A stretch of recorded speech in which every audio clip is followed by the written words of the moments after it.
It presents much later than other cancers. It's one that people often mistake for mastitis. I think people are a little bit more aware of this cancer now because it was in an episode of Called Midwife, where it presented as mastitis, and it ended up being this inflammatory breast cancer. Welcome to the Staying Your Breast podcast to Johanna Summers. And Johanna is from Laois and living in Raheny.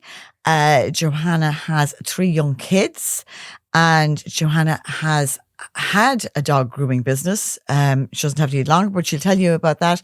And Johanna has a very interesting hobby. She is a Tidy Towns addict, but more about that later. Johanna, I'd like you to tell us a bit more about how you discovered that you had cancer, when you discovered you had cancer, and the presentation. So maybe you bring us through from, it's about a year ago, was it, that you got your diagnosis? So it was towards the summer last year that you would have first had an indication that there might be a possible cancer. Is that right? I'd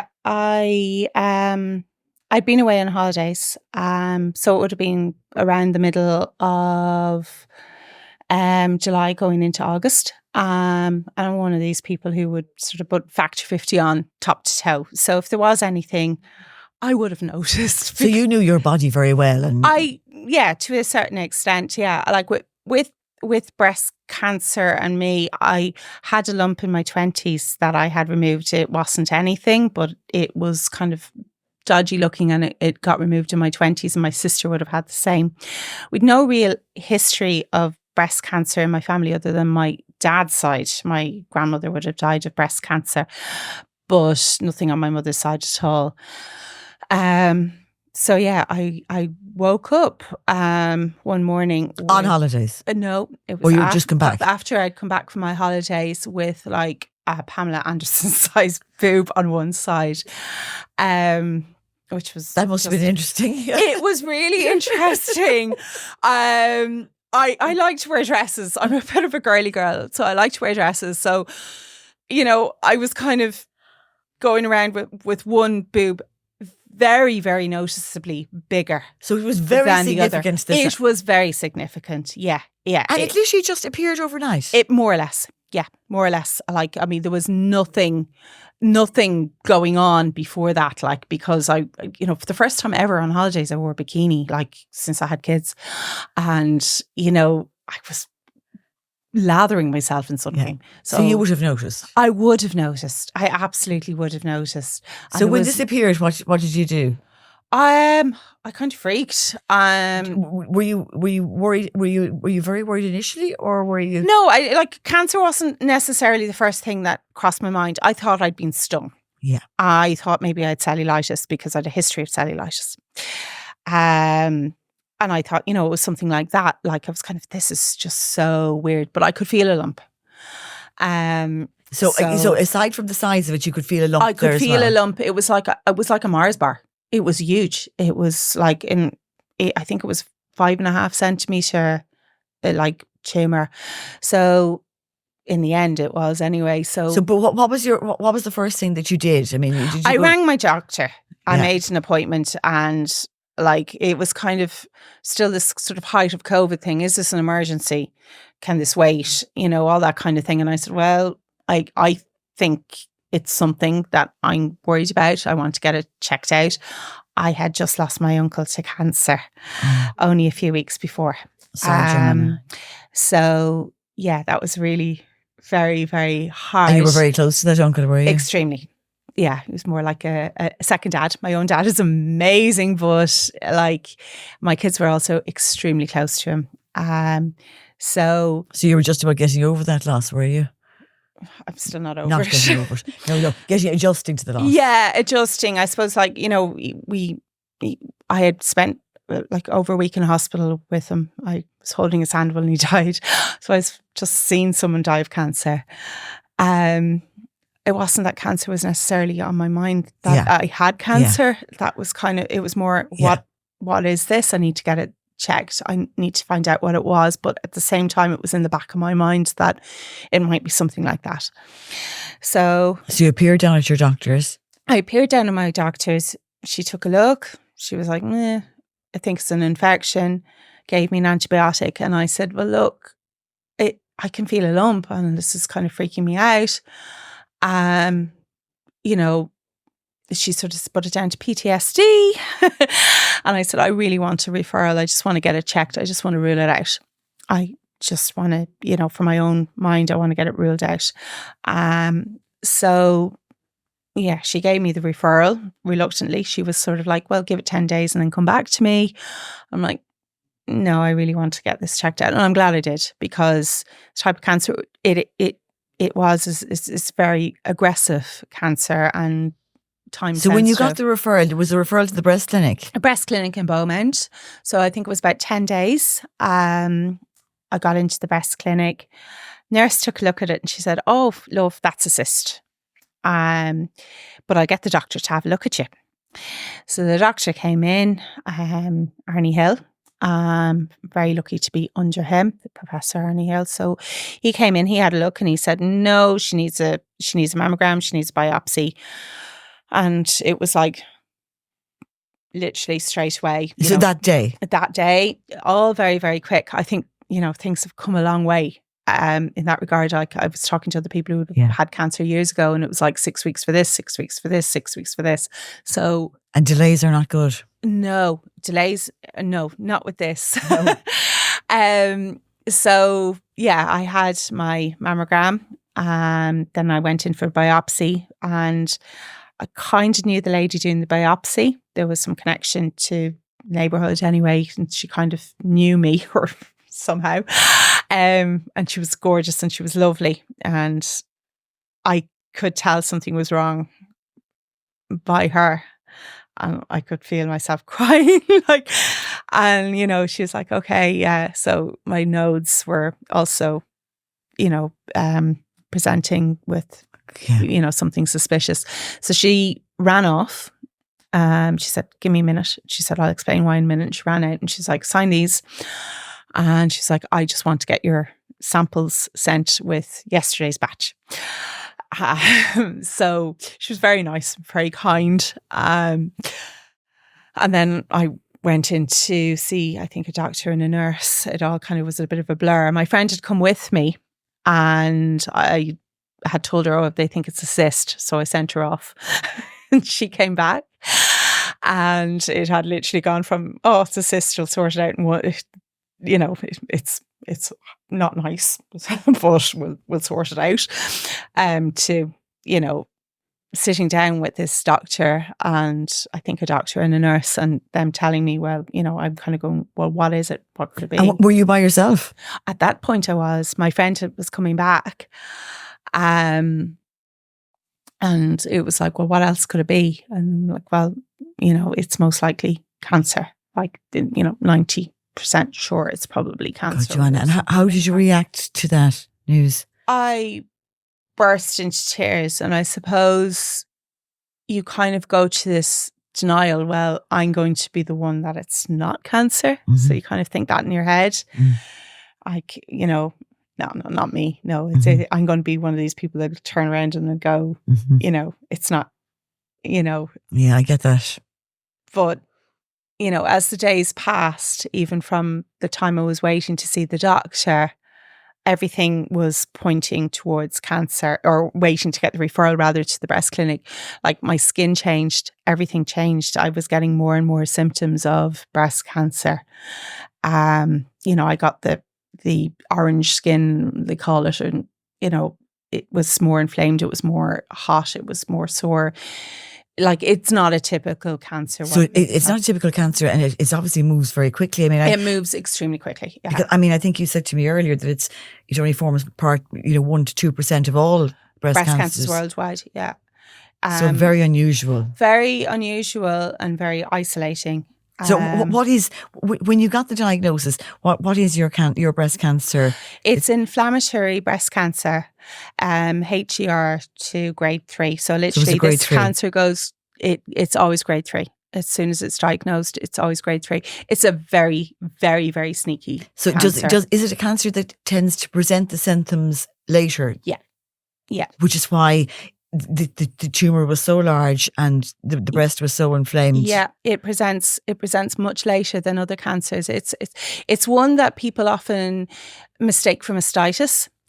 I think people are a little bit more aware of this cancer now because it was in an episode of Called Midwife, where it presented as mastitis, and it ended up being this inflammatory breast cancer. A lot of people are fans out there of Called the Midwife, that's for sure. Yeah, my mother is. I think I've seen snippets and I'm going, God, if I start watching this, I won't stop. Yeah. You'll suddenly find yourself sitting there every day. Yeah, it's a bit like Bridgerton binge. Yeah. Is it a cancer that affects younger women? Yes. Yeah. Yes. It affects younger women. It typically affects African women who are obese. Look, I know it's such a terrible way to say it, but that's the kind of general cohort. So, trying to find your tribe with this, and people tell you not to Google, and that was. Did you Google? Somebody sent me a link to something when I got my diagnosis. So my husband came in for my diagnosis and, thought, well, it's breast cancer. We all know people who've had breast cancer. We all know people who've come out the other side of breast cancer. It's not the end of the world. You're going to be okay. But they didn't really fully explain, or maybe they did, but I was in that blur where they're throwing information at you that you don't quite sinking in that, you have breast cancer and you don't necessarily. And how did your husband and your dad, who I've met earlier, how did they take the news? No disrespect to my husband because I love him, but my husband is somebody who generally tends to bury his head in the sand and it's not happening, or he's. I'm sure there are a lot of people like that. He doesn't cope very well with people being ill. Yeah. You're trying to imagine it's not really happening. But your dad has been a wonderful support. My dad has been amazing. Like, my husband has been a wonderful support too, don't get me wrong. It's just, he's not the sensitive, touchy-feely person. He's a man's man.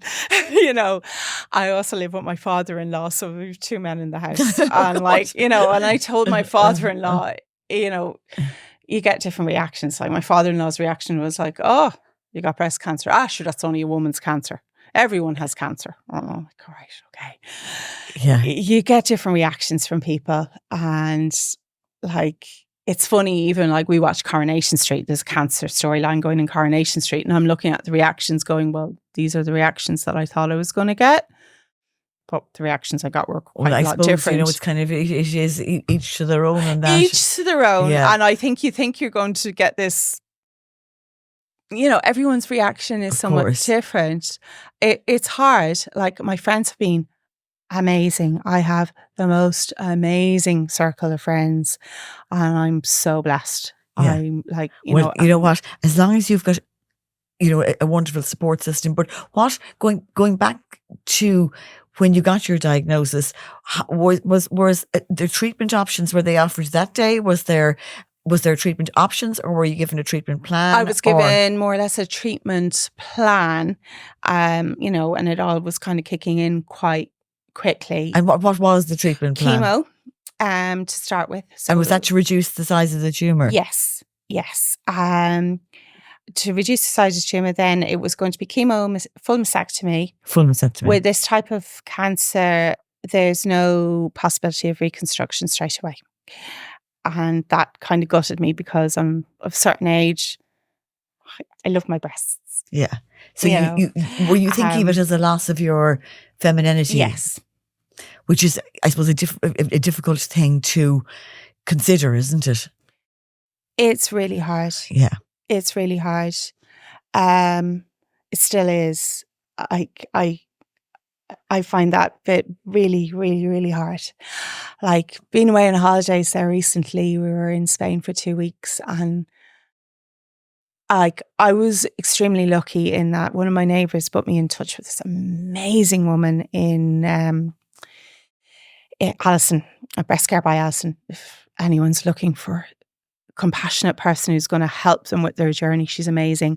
She helped me with my lingerie and getting everything set up very, very quickly and made it all better. and because relatable. lingerie can help with a lot, really, can't it? Yes. Well, like she helped with like getting swimming suits and, you know, all the bits and pieces. And then like after my radiation, I had like awful side effects as well. So you started, how many rounds of chemo did you have to have? I think it was like 18. So yeah, it was a lot. It was a lot. And how did you react to the chemo? How did your body react to the chemo? I was actually okay. I wasn't too bad. I got tired, but like generally speaking, it was okay. That part of the chemo was okay. And did you lose your hair? I lost all my hair. And how did you deal with that? That was really hard. I have 2 young daughters, and I love my hair. I had a lovely head of blonde hair. My mum's Dutch, and I got like her genes with the blonde hair, and I love my hair. I love getting my hair done. I love getting it straightened. I love my hair. As my dad puts my regrowth in my hair now, it's like a bad style choice. I hate my hair now. I can't stand myself in the mirror. For all it's worth, your hair looks lovely. Thank you. It's not me. This style will never be me, but I'm trying to make it work. Losing my hair was really hard. At first it was like, kind of, you know, watching it go and like seeing the hairbrush full of hair. I went and I decided to get fitted for a wig very quickly. I got like some really good advice from different people, like, you know, go get fitted for a wig while you still have your hair. Yeah. Were the wigs nice? The wigs were fab, like amazing. Like I got my wig and we called her Monica. Don't ask me why. My son thinks this is the most hilarious thing in the world. And then we came up with an alter ego with my friends. So like Jamonica. Jamonica takes no from anyone. No, Jamonica became a thing. Well, I think personalising a wig it might be a thing, and I think it's a good thing. I don't wear it. Did you ever wear it? I did for a little while. I wore it for a couple of social things, and then I'd throw it off and just go, whatever. You get some funny reactions. Like I've never really kind of hidden my cancer story. I've been quite public about it, you know, kind of giving people updates and stuff. And are you public about it because it's better for you that people know, or is it also to help them, you know, in terms of more awareness of breast cancer and the treatments and, you know, the knowledge and, you know, looking for a diagnosis or signs of possible cancer? A little bit of both. Yeah. You know, a little bit of both, definitely. Like, I think the more you talk about these things, the more it's going to like lose a stigma. Like having lost someone to cancer so recently, I was kind of more aware of what my uncle had experienced with his journey. Like he would have shared an awful lot with me, you know. And sharing is a big part of it, because I think silence isn't helpful. I mean, and everyone obviously is doing it their own way, but silence probably isn't helpful. But once you'd had the chemo, how shortly after the chemo did you have the double mastectomy? I had a single mastectomy, so I still have one boob. Oh, great. Oh yeah, great. So I had the chemo went on until I think about February, with Herceptin and stuff in between. So, you know, there was a lot of quite aggressive chemo. So that was between August. I think I started my first round of chemo the end of September last year. And that went on till February? That went on till about February. I had my mastectomy before St. Patrick's Day. So March, I had my mastectomy. And how did you recover from that? How was that difficult? Yes, it was. It was kind of, I kind of knew how I was going to feel to a certain extent. You never know how you're going to feel. No one ever really fully prepares you for it. Yeah. I had engaged with a social worker in Beaumont about me in hospitals, and I used to get awful reactions. I'd had quite a few operations between different things. I'd had a hysterectomy the year before. Oh gosh. Yeah. So, not cancer related, just pregnancy related more than anything. But I kind of knew that I was going to take a little bit of time to recover. And also, I suppose, the knowledge that you weren't going to be able to have a reconstruction. Yeah, that was hard. Like, you know, it was kind of like, well, this journey isn't over yet. Mm-hmm. The whole thing is really. And where are hard. you now, Johanna, in terms of, I mean, so you've had the... I've had the mastectomy. You had node removal as well, did you? All my nodes removed. Yeah, all my nodes removed on my right arm. And the reason I can't go back to my job is for that reason. Like, I was a dog groomer. And your job was, you had a dog grooming business? I had a dog grooming, big dog grooming business in Raheny. Which you loved, did you? 16 years I did it for. I loved it. Absolutely loved it. And I had to give that up because... So that must have been very hard. Yeah, like it was very final. It was kind of like, okay, you can't go back to this because the nodes were removed from my arm, and because it's a job that's kind of quite high risk in terms of infections, scratches, bites. You know, I was always susceptible to cellulitis. It's something I got regularly. Mm-hmm. So that was just gone. You know, that was kind of something that I had to, you know, look at getting rid of straight away. And then there was the whole staff side of it as well. I had a great team. Mm-hmm. And I didn't want to let anybody down. Of course. I had amazing clients, like amazing clients who all became friends over the years. And they've been amazing support as well. Like, some of my clients are just amazingly lovely still and check in on me and whatever else. It's great. Well, that's fantastic. It sounds more like friends than clients there. Well, yeah, absolutely. Absolutely. And I made amazing friends through my business over the years. So how are you now? I'm in chemo still. Yeah. So when does your treatment hopefully finish? February. So you're going all the way through to February? Yeah. So I had my mastectomy. Then I started radiation, and I had about 5 weeks of radiation, extensive radiation, because it had sort of spread into my chest as well. I didn't really know about that straight away. That kind of became a sort of a secondary thing. So the radiation started, and now I'm on a clinical trial, oral chemo. So it's like 2 weeks on, a week off. The week off, I get immunotherapy, and then 2 weeks on and on repeat. And is there side effects associated with that? Yes. Fatigue. Fatigue.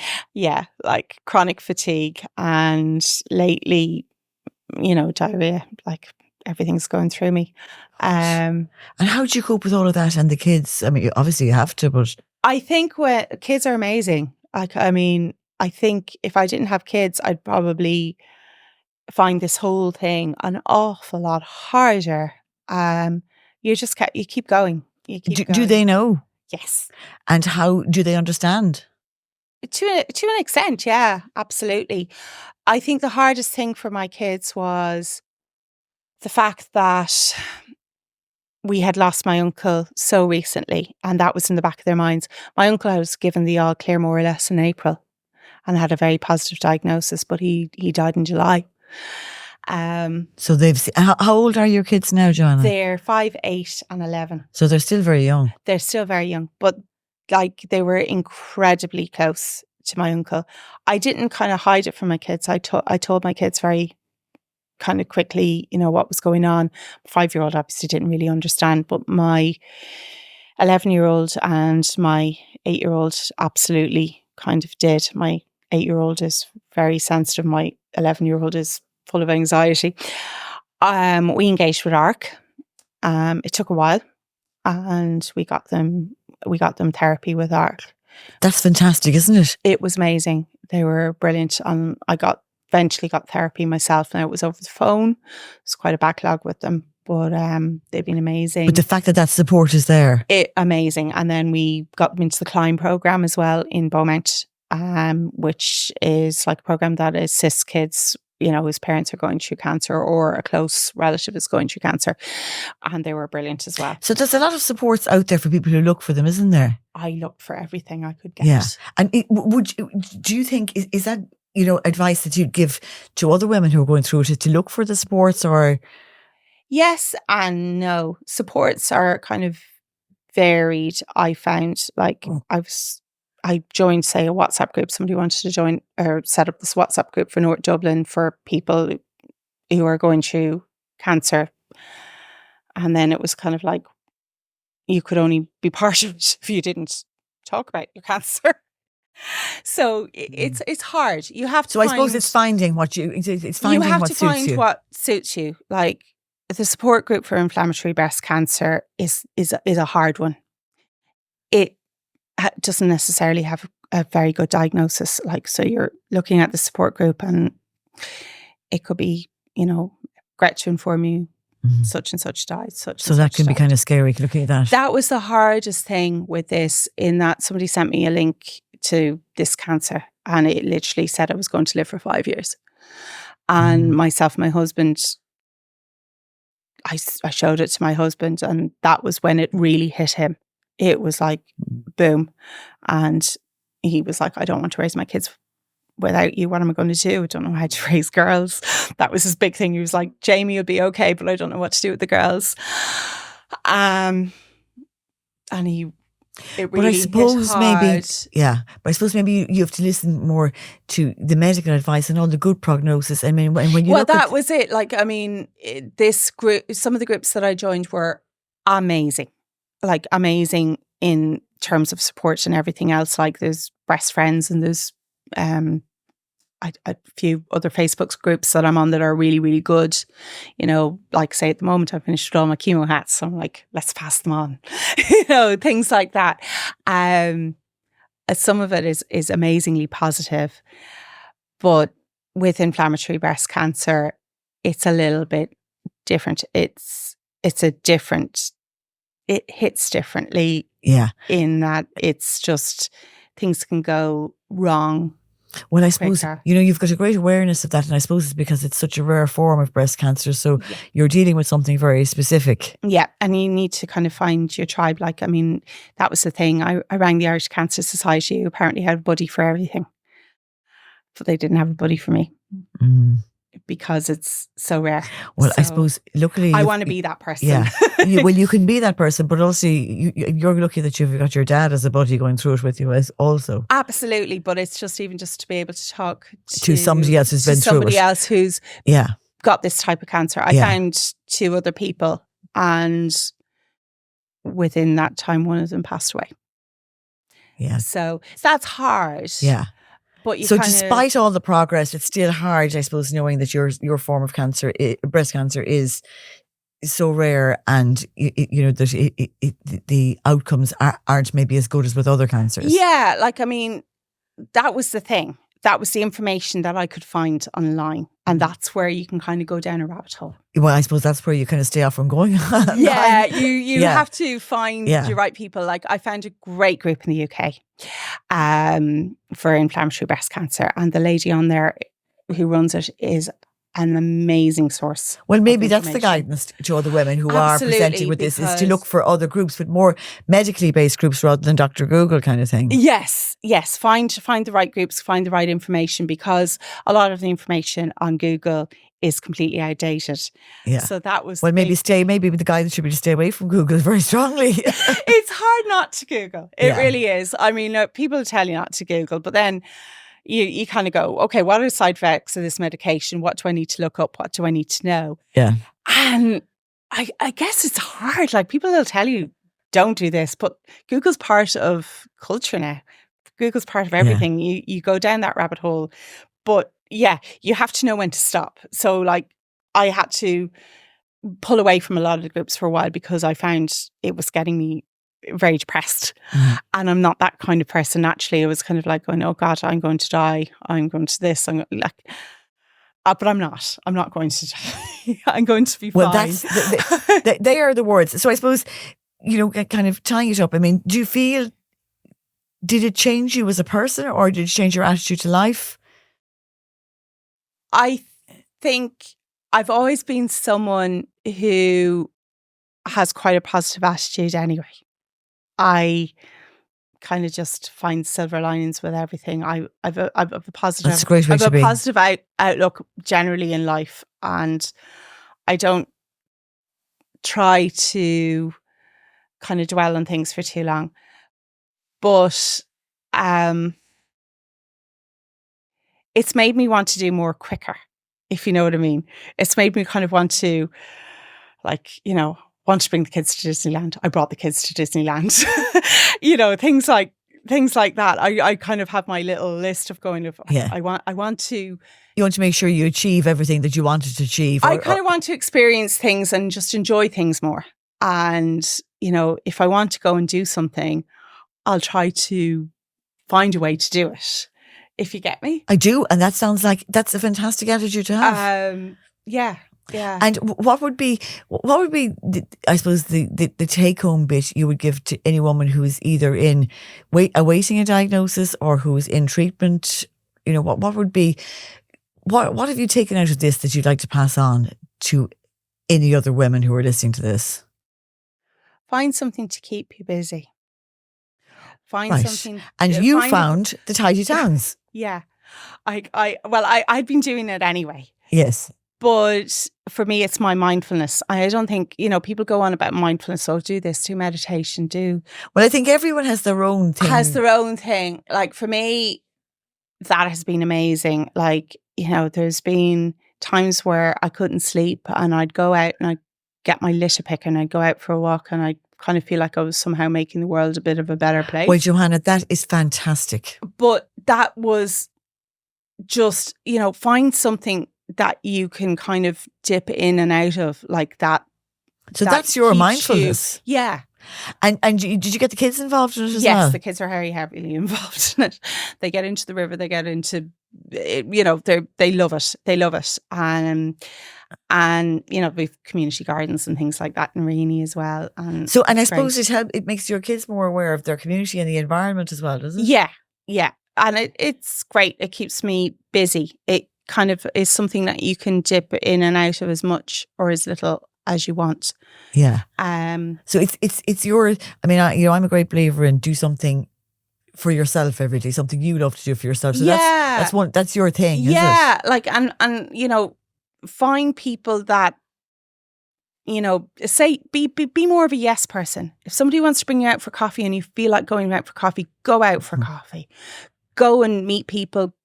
Don't get yourself stuck in a rut, because it's very easy to kind of feel alone and isolated. And it's just, you know, like, get your girls around you, and you'll find support from places you never thought you were going to find support from. That's one thing I found with this. It's like my neighbours, I had a dog grooming business, so it was yappy and it was cars coming in and out and whatever else. But I always kind of thought my neighbours were a bit, you know, resentful of that. And I was kind of a bit more of a blow-in. But my neighbours have been amazing. Like, amazing support, amazing tribe of women around me, just in my neighbourhood, and then amazing friends. And just, you know, if people want to help, let them help and talk. You know, do talk. So communicate, accept the help. Yes, accept the help. Absolutely accept the help. Yeah. Okay. You know? I have to say that's you've given some great tips and guidelines to any woman out there. I mean, you know, your story, you know, it's a very difficult story in that, you know, it's such a difficult presentation, I think, of breast cancer, and it's so rare. Yeah. So it has left you a little bit more isolated even than other women who are going through breast cancer, from sounds of things. But Johanna, you know, you're fantastic, and I think the fact that you've shared that story, and for other women who, you know, who are out there who have the same diagnosis that you have, I suppose it's to reach out maybe and to form other buddy systems, because you clearly, it's something that you need to share with other people. Yeah, it's even just to find out where to get the information. So, like, I would have set up my own Facebook group for this cancer. Not that I can be mindful of information, but I can point people in the right direction of getting the right information. Yeah.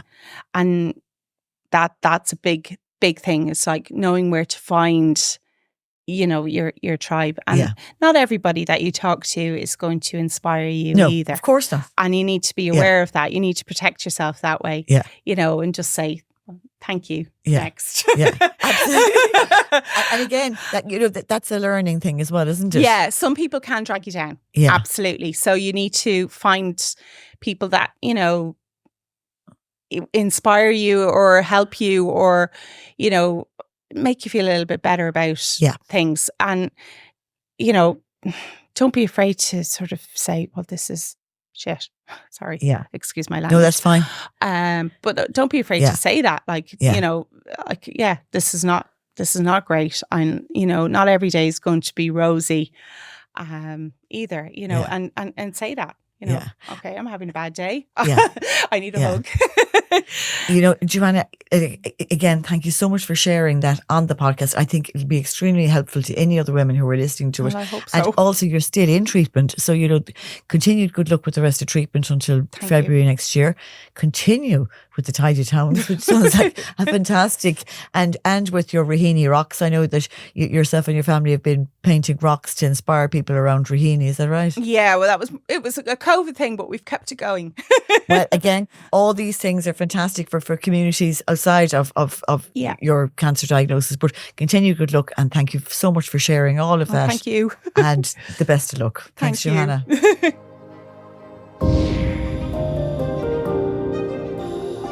Many thanks to Johanna and Aileen there. It was a very powerful conversation. I'm Garry Kelly. I'm the owner of GK Media Studios, and I've been working with the team at the National Breast Cancer Research Institute to produce the Stain a Breast podcast series. And as we come towards the end of the series, we just want to shine a light on the amazing work that is currently happening in research regarding breast cancer and the advancements and improvements being made. So I'm delighted to be joined in studio now by Grainne McDonnell, who's a breast cancer clinical trials nurse. And it's important to say that some of the trials taking place here in Galway are funded by the National Breast Cancer Research Institute. So that's why it's so important that we support the National Breast Cancer Research Institute.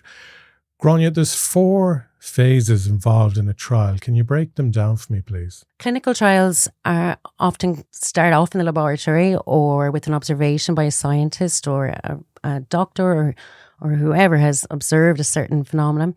And then they'll move into kind of the exploratory phase or eventually end up at a point where they've been tested to a point where they could be safely carried out within humans. Okay. So at that stage, there'll be a small sample of people taken in phase 1, where we'll look at the safety and the effectiveness of a treatment. For example, if it was a new chemotherapy or a new immunotherapy that we're using in cancer patients, they will look at it within a small number of people, maybe 20 or 30, see, is it effective?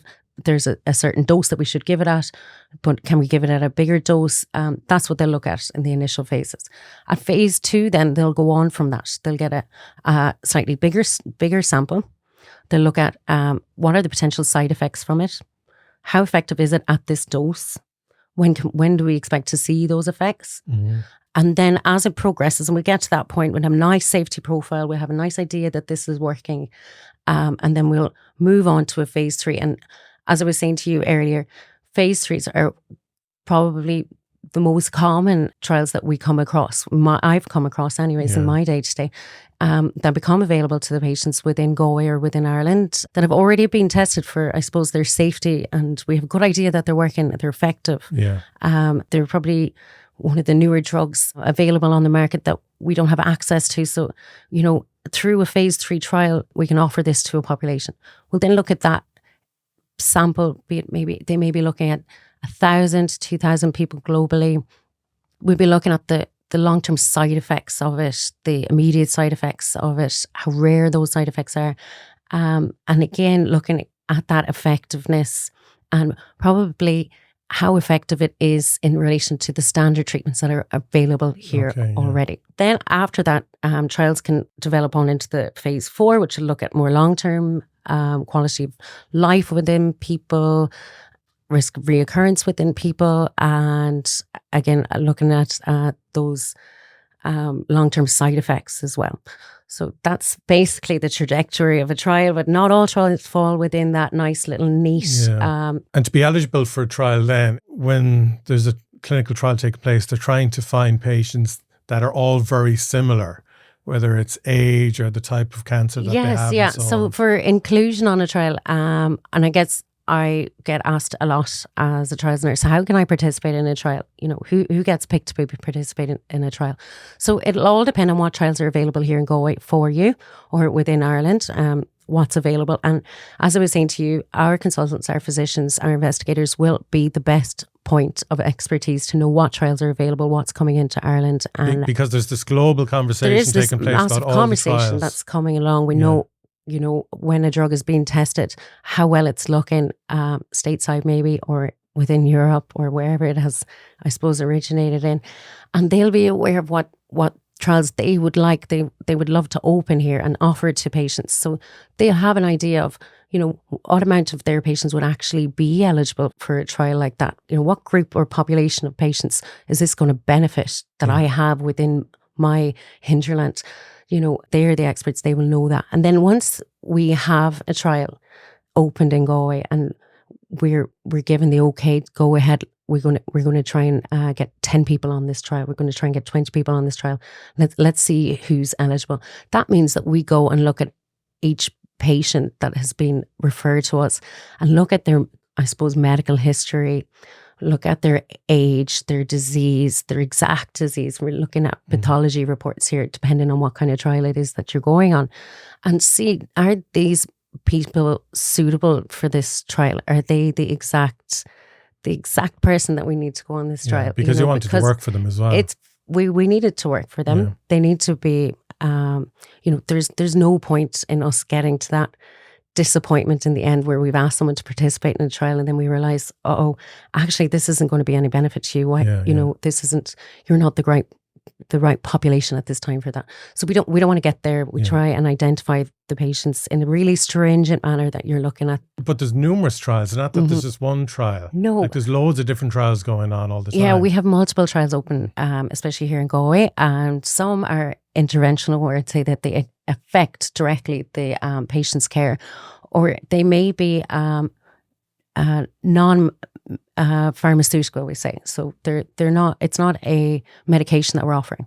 We're actually carrying out trials at the moment that look at microwave technology for breast cancer detection.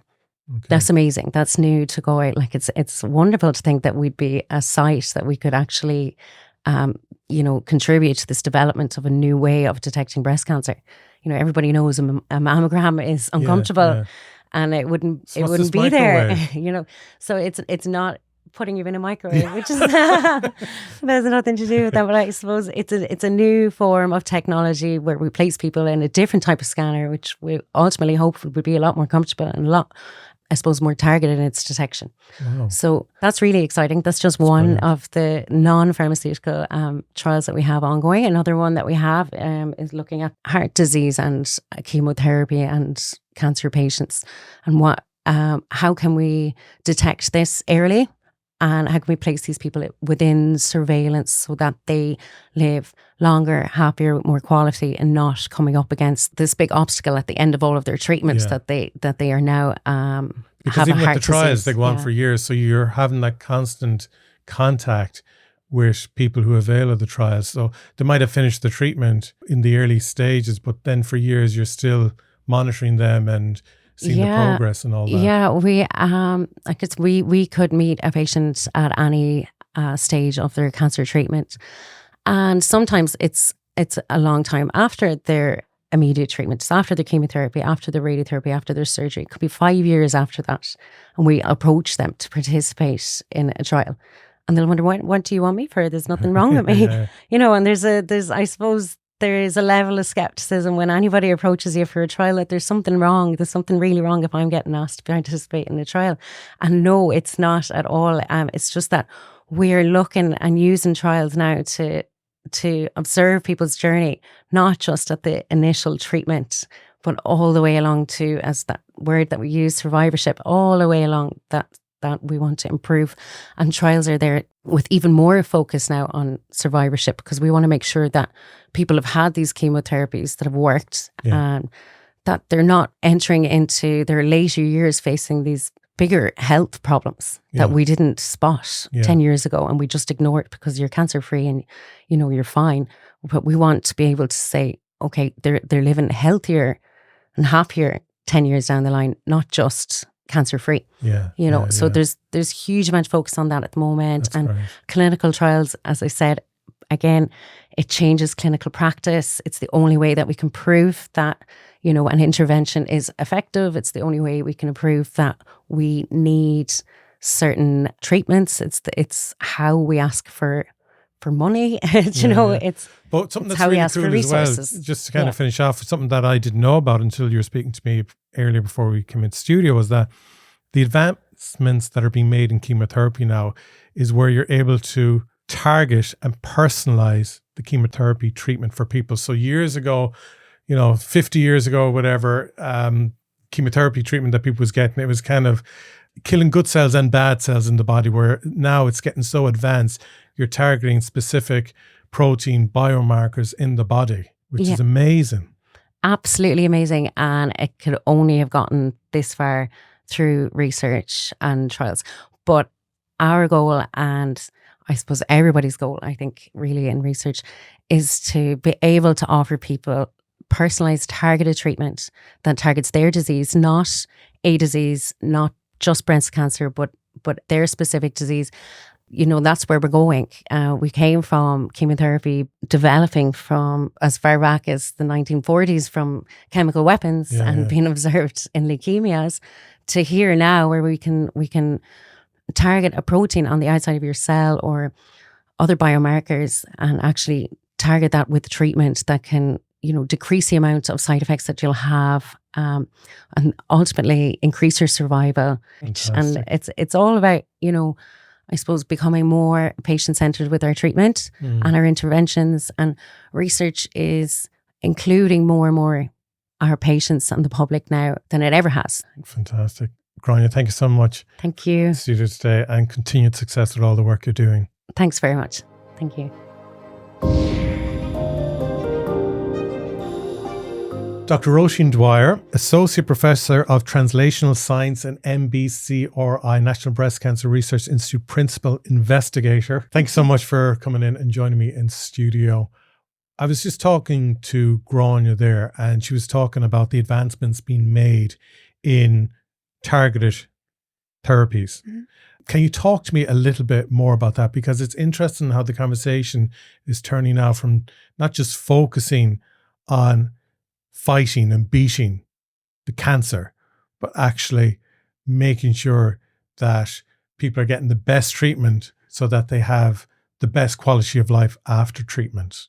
Absolutely. That's critical. And we're very much based on the research side. So all of these advancements that are being made begin really in the research lab. Yeah. And our focus is very much on precision or targeted therapeutics. And we want to develop therapies that will travel through the circulation, specifically to the site of disease, and just target the cancer tissue and leave the healthy tissue alone.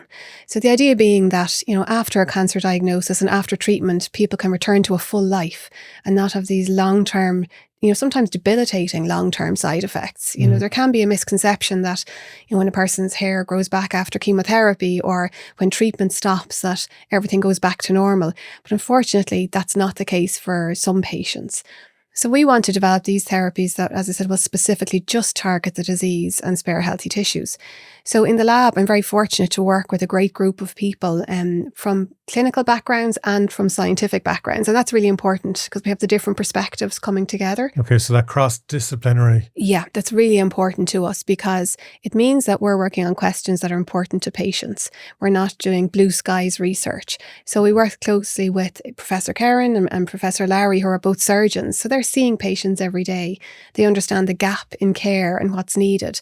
And we know patients, for example, that are diagnosed with early stage breast cancers. When they're diagnosed early, they really have an excellent outcome. However, when it's spread to different parts of the body, it's much more difficult to treat because, it's in different places. Yeah. And we need to be able to, again, specifically target it and leave that healthy tissue alone. So we're very interested in how these signals are being sent from the site of the primary tumour to these other sites of the body, like bone, for example, in the case. So this is fascinating. So I just want to slow down the conversation here for a second so people can get an idea of really what we're talking about. And it's when you talk about the detection and the signals, so you're moving towards a level now where you're looking to see if a cancer or if bad cells travel to, we'll say, an organ before it actually arrives? Well, what they do is they send a signal.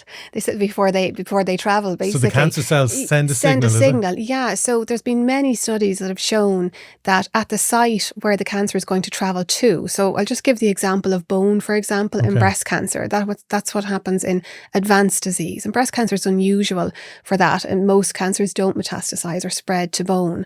But we know that remodeling starts to happen in bone long before a cancer cell gets there. So there's this signaling happening. It's the same way that we maybe prepare the flower bed before you plant the flowers. Yeah. So actually those sites are preparing before the cancer cell goes. So we're very interested in how, what signals are being released by the cancer into the body and what changes are happening in the cells that tell us, 99% of those cells will stay where they are.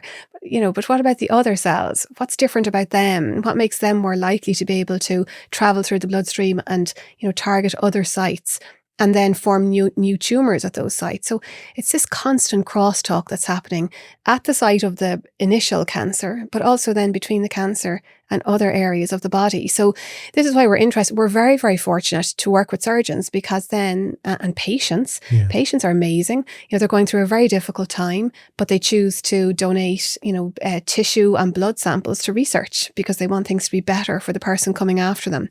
And, we do lots of modelling in the lab, but you can never really fully recapitulate what's happening in the patient. So that's why access to the samples is amazing. And we can look then in the bloodstream of cancer patients and see what kind of signalling is happening or what factors are being released into the bloodstream in cancer patients in whom the disease is spreading compared to those who, yes, have the disease, but it's not spreading.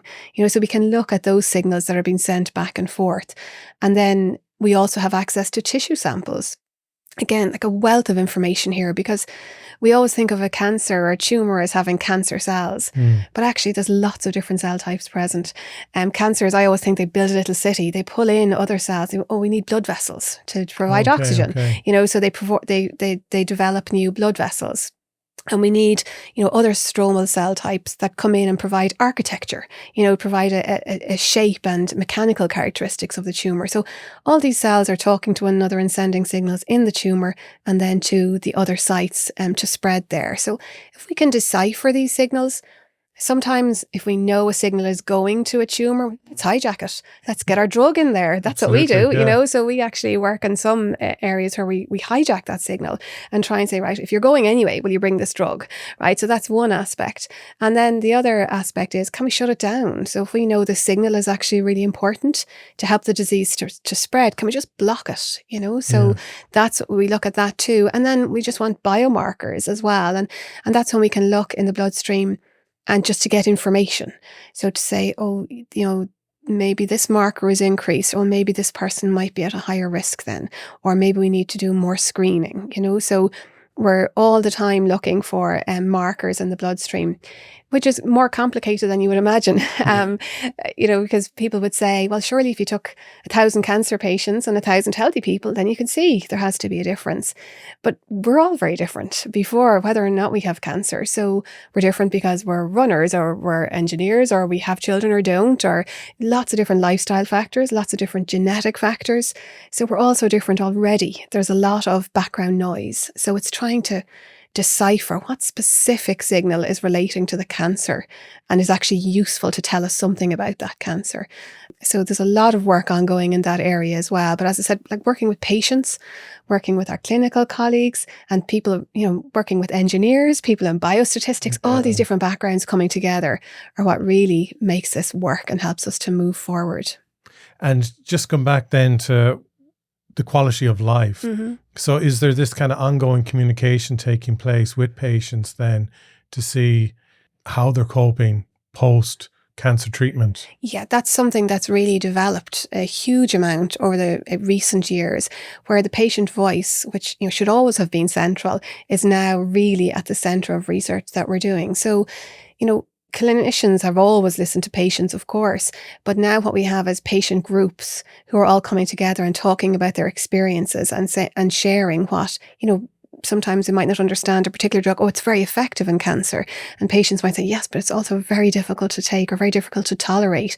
Or, I have, very strong side effects from it and that, impact my ability to function in a particular way. Or might have, as a result of surgeries, might have longer term side effects as well, might have lymphedema or things like that.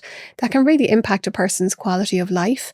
And it all goes back to targeting. So, we're part of Precision Oncology Ireland as well. And that's through NBCRI funding that we're able to participate in that. It's co-funded by Research Ireland now as well. That really expands the breadth of expertise involved because we're collaborating with people across the country and bringing all that expertise together and all the resources together to try and move things forward more effectively.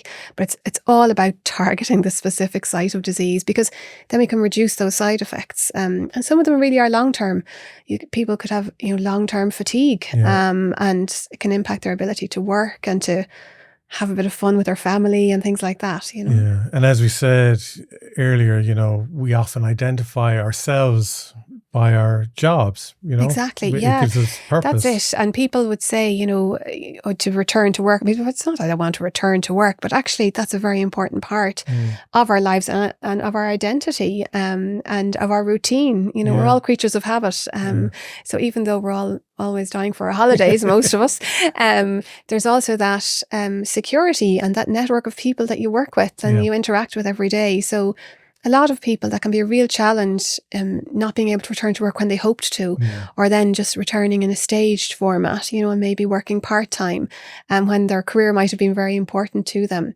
And similarly, just having fun or going on holidays and enjoying yourself with your family, if you have young children particularly. So those things, if we can target the cancer, that could really impact obviously the treatment of the disease, but also then how patients feel afterwards. It's amazing the journey that it has taken. Yeah. And it's really been transformed by the involvement of patients. I can't emphasize that enough because that information that's being captured and the involvement of people now in terms of exercise and all these things that help patients to do better, but also it gives a bit of power back as well to be able to take ownership and feel strong and feel healthy even as you're going through a treatment. So I think the role and the voice of the patients at the centre of it all is really powerful. Well, as you were saying, early detection is so important. And it is. People checking themselves regularly is so important.